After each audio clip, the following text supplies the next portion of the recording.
and Mercedes claiming their 9th Constructors' title over the 10 years. Alright, let's try this again, but this time we will have the updated car performance for all the teams, as well as the December driver ratings update too. On top of this, we will be doing just 10 race seasons to make the championships as tight as possible, and we have also set the career settings to reduced in the hope of making the teams closer in terms of overall car performance. And I'm glad to say that all of these changes produced some crazy results. So without much further ado, let's find out what happened over the 10 seasons in F1 2021.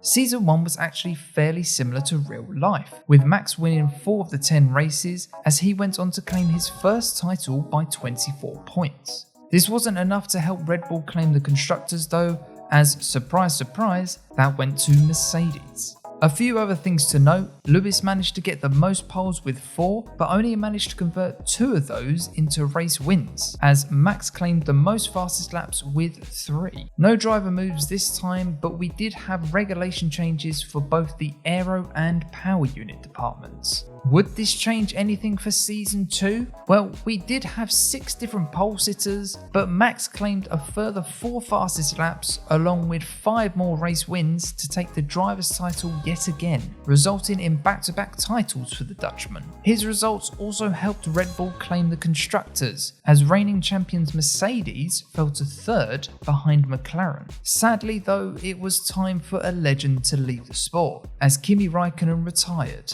This allowed Russell to move to Alfa Romeo, with Zhou taking his seat at Williams. There was also another set of regulation changes, this time affecting the chassis and durability departments. Season 3 now, and this is where things start to get a bit tasty. Somehow, despite Max winning another 4 races along with 4 fastest laps and 3 pole positions, he wasn't able to take the title. Instead, this went to the honey badger himself, Daniel Ricciardo. Now, this season was ridiculously tight, with 6 drivers being in for the title, and they all ended up finishing the season within 20 points of each other. Crazy. Red Bull did manage to retain the Constructors' title, but only by 8 points from Mercedes. Now, much like Bottas in the previous videos, it seems as though Ricciardo is also a fan of a certain former German driver. That's right everyone, he's only gone and done a Rosberg. Yep, so Ricciardo has continued the tradition of these videos and has retired after winning a championship.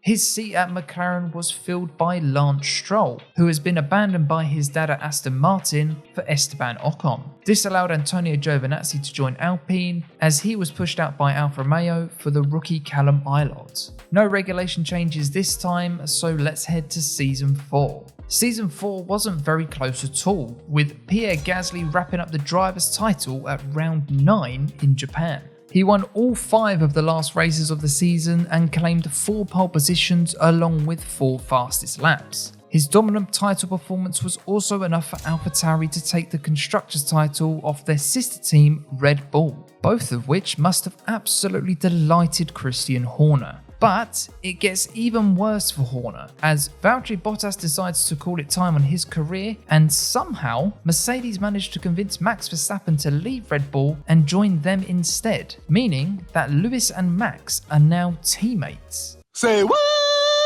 Now, I know what you're thinking. Gasly would be the obvious choice here for Red Bull, seeing as he is a Red Bull driver and he has just won the title. Like, what more could you do? But this still wasn't enough for Horner, as instead they decided to sign a rookie in Jack Aitken. There was also a massive 3-department regulation change for Season 5 affecting the aero, chassis and the power unit. And this regulation change led to the most dominant championship performance so far. And fair play to Red Bull, as their new rookie driver Aitken went on to win 6 races and was the first rookie to win the championship in their rookie season. And along with his 6 wins, Aitken also picked up 5 pole positions and 5 fastest laps. This also resulted in Red Bull taking back the Constructors' title from AlphaTauri, as they fell to 4th in the standings. However, in a strange turn of events, Red Bull's new champion Aitken was shown the door, as Red Bull decided to sign Lando Norris. Not sure what Aitken must have done to deserve that. Maybe he said something nice about Gasly? Who knows? Either way, he took it on the chin like a true champ and replaced Lando at McLaren. Season 6 was an exciting three-way battle for the title between Mercedes' Max Verstappen, Red Bull's Lando Norris, and McLaren's Lance Stroll. No, I'm serious. Lance Stroll was a genuine title contender. The three of them shared all the race wins and pole positions, and they even had 9 of the 10 fastest laps between them, with Gasly being the only other driver to claim one. All of this led to Stroll winning the title by 1 point from Lando, with Max only 5 points adrift. McLaren also managed to claim the Constructors' title by 16 points. Just when you thought things couldn't get weirder, Ferrari's Carlos Sainz decided to retire, and Ferrari signed Mazepin.